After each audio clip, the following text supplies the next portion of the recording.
Welcome, if you dare, to our exclusive haunted walking tour of Atchison, Kansas. Across the United States, towns and cities harbor places steeped in ghostly lore and mysterious events. In today's video, we dive into 4 of the most haunted spots in Atchison. But here's a twist. Only 3 of these locations are genuinely haunted. The 4th is a creation of the imaginative minds here at Wandering Walks of Wonder. As you watch, your challenge is to figure out which of these locations is our own creation and which 3 are truly haunted. At the end of the video, we will reveal which haunted Atchison, Kansas location is true and which is not. Today's eerie journey leads us to 4 locations in Atchison: the Sallie House, the Gargoyle House, the Santa Fe Depot, and the Cray House. If you dare, let's explore the chilling tales behind Atchison's most haunted places.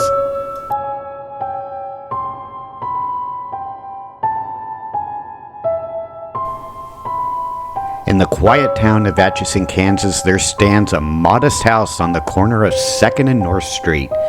To an unknown passerby, it appears ordinary, perhaps even charming, with its quaint architecture and well-kept exterior. But for those familiar with its history, this house is anything but ordinary. It is the infamous Sallie House, one of the most haunted locations in America. The story of the Sallie House begins in the early 1900s when a young couple, the Finneys, moved into the home.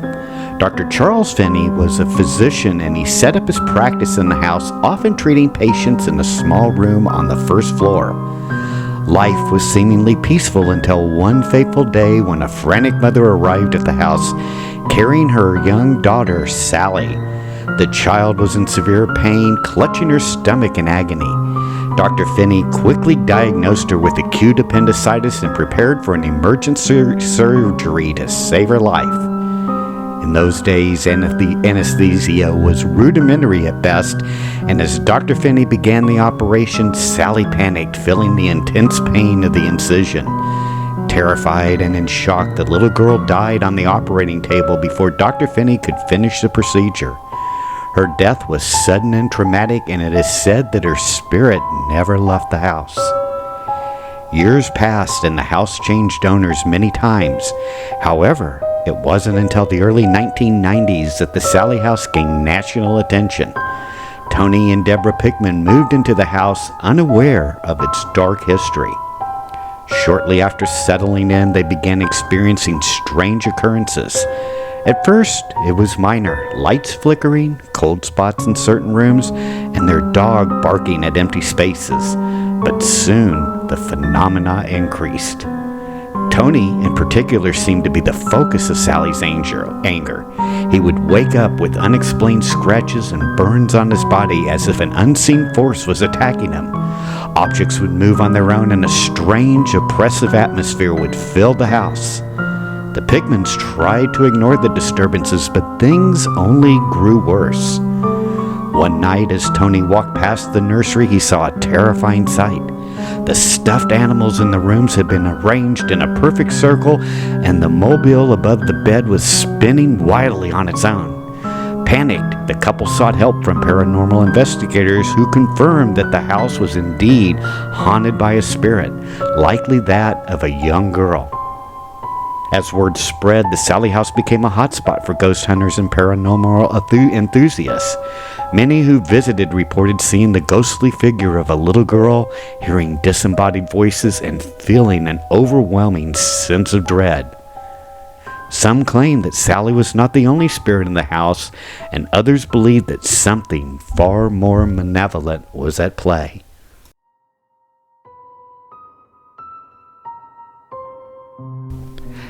In the historic town of Atchison, Kansas, stands an imposing and mysterious structure known as the Gargoyle House. Perched on a hill overlooking the town, this grand old mansion is not only known for its distinctive stone gargoyles, but also for the eerie legends and ghostly tales that have surrounded it for over a century. The Gargoyle House was built in the late 1800s by a wealthy businessman named B.P. Waggener.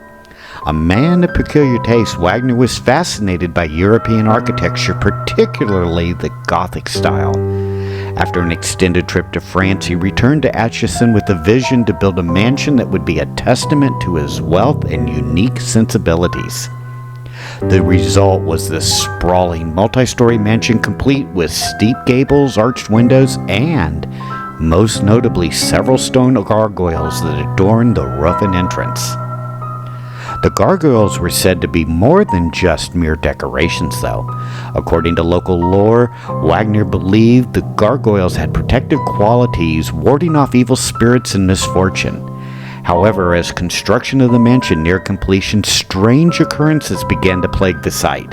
Workers reported hearing disembodied whispers in the empty rooms. Tools went missing or were found in odd places, and several accidents delayed the construction. Some believed the gargoyles themselves were cursed, bringing misfortune rather than protection. When the mansion was finally completed, Waggener moved in, but his joy was short-lived. Soon after, his wife Isabella fell gravely ill. Despite the efforts of the best doctors in the region, she passed away in one of the mansion's grand bedrooms. Devastated, Waggener became reclusive, shutting himself off from the world and spending his days wandering the vast, empty halls of his mansion. It wasn't long before the townspeople began to whisper about strange happenings at the Gargoyle House. Late at night, passerbys reported seeing flickering lights in the windows, despite the house being uninhabited. Some claimed to hear the mournful wails of a woman echoing from the mansion, believed to be the spirit of Isabella, unable to find peace. Waggener himself met a tragic end. One stormy night, his body was found at the base of the mansion's grand staircase, his neck broken. Though the official cause was ruled as an accidental fall, rumors swirled that Waggener had been pushed by an unseen force. Perhaps the very spirits he had hoped the gargoyles would keep at bay. The mansion would sit vacant for many years and fall into disrepair before being restored. Over the decades, several families attempted to make the Gargoyle House their home, but most have not stayed for long. Many have reported strange and terrifying experiences, doors slamming shut on their own, cold spots that would move through the rooms, and most disturbingly, sightings of a shadowy figure that seemed to lurk near the gargoyles. Some even claimed that the stone gargoyles would move, shifting positions when no one was looking. Whether the stories are true or simply a product of overactive imaginations, one thing is certain: the Gargoyle House remains one of Atchison's most haunted and mysterious landmarks, a place where the past refuses to be forgotten. In the heart of Atchison stands the old Santa Fe Depot, a once bustling hub of activity that has since become one of the town's most infamous haunted locations. Built in the late 1800s, the depot was a symbol of progress and connection, a place where the steel tracks of the Santa Fe Railroad brought people and goods from far and wide to this small Midwestern town. The depot was designed in a grand style with towering brick walls, arched windows, and a roof line that echoed the ambitions of the era. Inside, the depot was a hive of activity. The sounds of steam engines hissing, conductors calling out destinations, and passengers bustling through the waiting room filled the air. But among the excitement and movement, a tragedy occurred that would forever change the atmosphere of the depot. The story begins with a young woman named Lydia, a school teacher from a nearby town. She was engaged to be married to a local man who worked as a conductor for the Santa Fe Railway. Their love story was the talk of the town, and their wedding day was eagerly anticipated by friends and family alike. Lydia often visited the depot, waiting eagerly for her fiancé's return from his long journeys on the rails. One winter evening, as a heavy snowstorm blanketed the town, Lydia received word that her fiancé's train was delayed due to the weather. Undeterred, she made her way to the depot, determined to greet him when he arrived despite the freezing temperatures. She stood on the platform, her heart filled with anticipation, but the hours passed. The cold began to take its toll. Finally, the train whistle echoed through the night and a massive steam engine rolled into the station. In her excitement, Lydia moved too close to the edge of the platform. As the train came to a halt, she lost her footing on the icy ground and fell onto the tracks. The conductor and nearby passengers rushed to her aid, but it was too late. Lydia had been struck by the train and was killed instantly. Her fiancé arrived just moments later, only to find the love of his life lying lifeless on the tracks. Devastated by the tragedy, Lydia's fiancé left town, unable to bear the grief.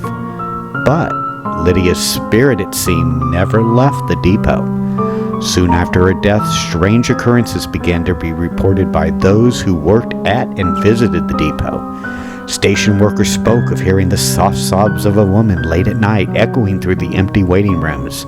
Others reported seeing a ghostly figure dressed in a long coat standing alone on the platform, only to vanish when approached. Over the years, the sightings of Lydia's ghost became more and more unsettling. Passengers would occasionally feel a cold, unseen hand brush against them as they stood on the platform, and some even claimed to see her face reflected in the windows of the train cars as they pulled away from the station. The story spread, and soon the Santa Fe Depot was known not just as a transportation hub, but as a place haunted by the tragic spirit of a young woman lost too soon. On this quiet, tree-lined street of Atchison, Kansas, stands a grand old mansion known as the Cray Historical Home. Its stately architecture with ornate gables and a sprawling porch speaks of a time when the town was a growing hub of industry and wealth. But beneath its elegant exterior lies a history shrouded in mystery and ghostly tales, making it one of Atchison's most haunted landmarks. The Cray House was built in 1882 by W. Hetherington, a prominent businessman who made his fortune in the railroad industry. The mansion was designed to be a symbol of his success, a place where he could entertain guests and showcase his prosperity. The house was filled with the finest furnishings imported from Europe and boasted grand rooms with high ceilings, crystal chandeliers, and intricately carved woodwork. It quickly became one of the most admired homes in Atchison. However, despite its outward splendor, the Cray House soon became known for something far more sinister than its opulence. Shortly after moving in, Hetherington's wife Clara fell ill. Her condition puzzled the local doctors, who were unable to diagnose the cause of her deteriorating health. She became increasingly weak, and within a year of moving into the mansion, Clara passed away in one of the upstairs bedrooms. Hetherington was devastated by the loss of his beloved wife, and he never fully recovered from the grief. He continued to live in the house, but those who visited noticed a change in him. The once lively and social man became withdrawn, spending most of his time alone in his study. Rumors began to circulate that Hetherington was convinced Clara's spirit still lingered in the house. As the years went by, strange occurrences began to be reported by those who lived and worked in the mansion. Maids would find doors that had been securely locked suddenly open, and objects would disappear only to reappear in odd places. The sound of footsteps echoing through the empty halls became a common complaint, and several guests who stayed overnight reported feeling an oppressive presence in the house, as if they were being watched.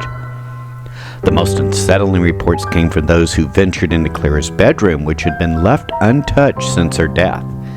Many claimed to see the figure of a woman dressed in a flowing white gown standing by the window, gazing out as if waiting for someone. And others described hearing soft weeping, and some even felt a cold hand brush against their skin as they entered the room. Despite these eerie occurrences, Hetherington refused to leave the house. He believed that Clara was still with him, and he spent hours in her room talking to her as if she were alive. He would often be seen pacing the halls late at night, muttering to himself, his grief and loneliness consuming him. When Hetherington passed away in the early 1900s, the house was sold to a new family, but the paranormal activity only intensified. Over the decades, the Cray House changed hands several times, with new owners reporting similar experiences: disembodied voices, phantom footsteps, and ghostly apparitions. The legend of the haunted mansion grew, and it wasn't long before the Cray House became a focal point of Atchison's ghostly lore. In the mid-20th century, the mansion was converted into a historical home and museum, preserving its Victorian charm and allowing visitors to step back in time. But even as a museum, the paranormal activity continued. Visitors would often report leaving the house with chilling stories of their own, citing Clara's ghosts, strange cold spots, and the unnerving feeling of being followed. Whether one believes in ghosts or not, there is no denying that the Cray House has an atmosphere that is both captivating and unsettling, a place where the past and present seem to overlap and where the spirits of those who once lived there still linger, bound to the house by the weight of their untold stories.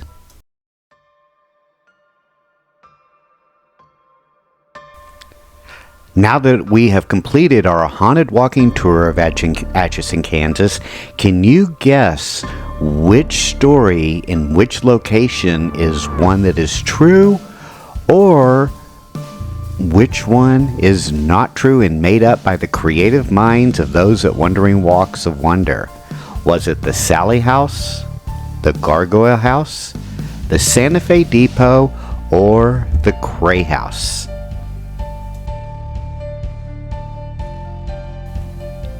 If you guessed the Santa Fe Depot, then you are correct. The Santa Fe Depot story is one made up by Wandering Walks of Wonder, while the other three are real. I hope you've enjoyed this Wandering Walks of Wonder haunted tour here in Atchison, Kansas. Make sure to hit that like and subscribe button, and we will see you on our next Wandering Walks of Wonder haunted tour. Take care now. Bye-bye.